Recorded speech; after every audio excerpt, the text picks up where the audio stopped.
Chosen ones, 7 strange signs that you're different. Let's explore what makes you unique and how to harness your special abilities for a positive impact on your life and relationships. Strangers are drawn to you. Strangers often approach you, sensing your magnetic presence and divine light. This isn't by chance. Your spiritual awakening attracts those who need healing and guidance. However, not everyone has good intentions, so use your gift of discernment to navigate these encounters wisely. Sharp intuition. Your intuition is exceptionally strong, guiding you in ways others can't understand. You can sense and predict situations before they happen, remaining calm and adaptable in chaos. This sixth sense helps you read people and environments accurately, protecting you and leading you to new opportunities. Emotional sensitivity. You feel your emotions deeply, especially during your spiritual awakening. This sensitivity helps you understand yourself and empathize with others, but can be overwhelming. Protect your emotional well-being through meditation, prayer, and grounding practices. Animals and children are attracted to you. Animals and children sense your positive energy and are naturally drawn to you. This connection is a sign of your high vibration and deep spiritual connection, making you a beacon of light and positivity. Waking up between 3 and 4 a.m. Waking up regularly between 3 and 4 a.m., known as the spiritual hour, indicates that God is trying to communicate with you. Use this time for meditation, prayer, and introspection to receive valuable insights and spiritual guidance. Comfort in being different. You've always felt different and have a natural inclination to follow your own path. This authenticity and willingness to walk alone demonstrate your unique purpose. You value meaningful connections over superficial interactions and see rejection as confirmation of your unique journey. Embracing isolation. You find value in periods of isolation, using them for growth and reflection. These moments strengthen your connection with your inner self and God, making you independent and self-reliant. Embrace solitude as a sacred time for introspection and self-knowledge. If you identify with these signs, you are likely a chosen one with a special purpose and a deep spiritual connection. Recognize and value these traits to grow, help others, and fulfill your divine purpose. Why God does not forgive Satan and the fallen angels. Satan, originally created as the angel Lucifer, was made entirely good. Imagine creating a perfect robot that one day commits a terrible act. You'd wonder how this could happen if it was made perfectly. Similarly, Lucifer, despite being created good, had free will, allowing him to make independent decisions, including the choice to rebel. This was not a flaw in God's creation, but an inherent part of the freedom given to all intelligent beings. Before his rebellion, Lucifer, meaning light-bearer, was a powerful, beautiful angel, often depicted in scriptures such as Ezekiel 28:12-15.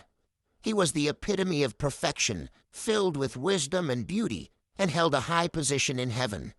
His fall resulted from pride and the desire to be equal to God, leading to his transformation into Satan.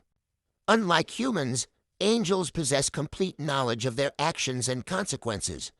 Lucifer and his followers rebelled with full awareness, making their decision irrevocable. Their sin is considered unforgivable because it was a deliberate, conscious rebellion against God's sovereignty, not a mistake or weakness.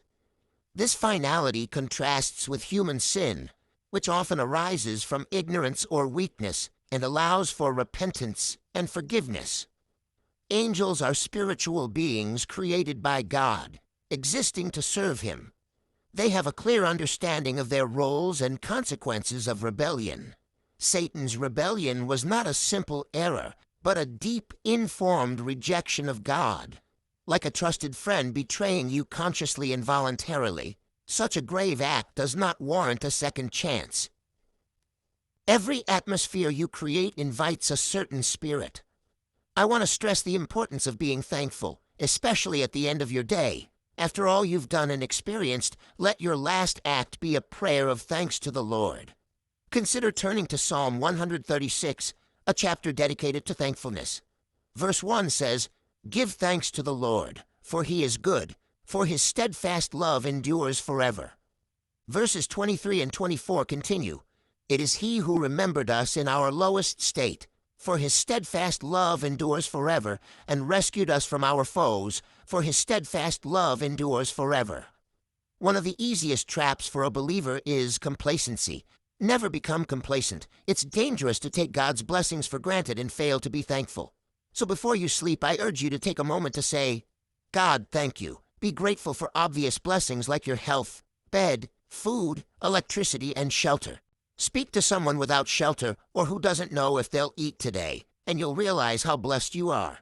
Life can change for any of us, so we must be thankful for even the little things. Matthew 17, verse 20.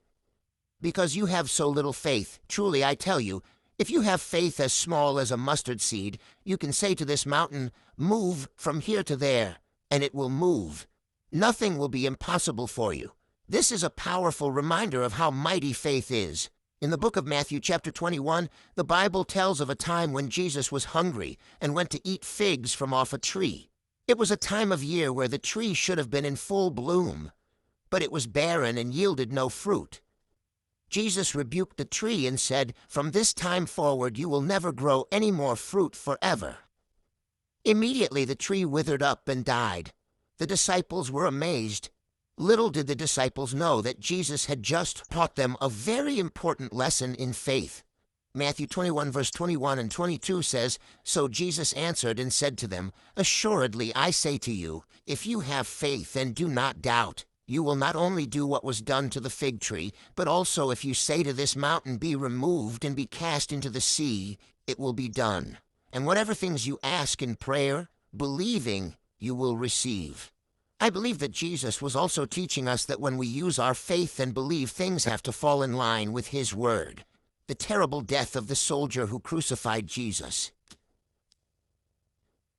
This is the end of this episode. Follow for more.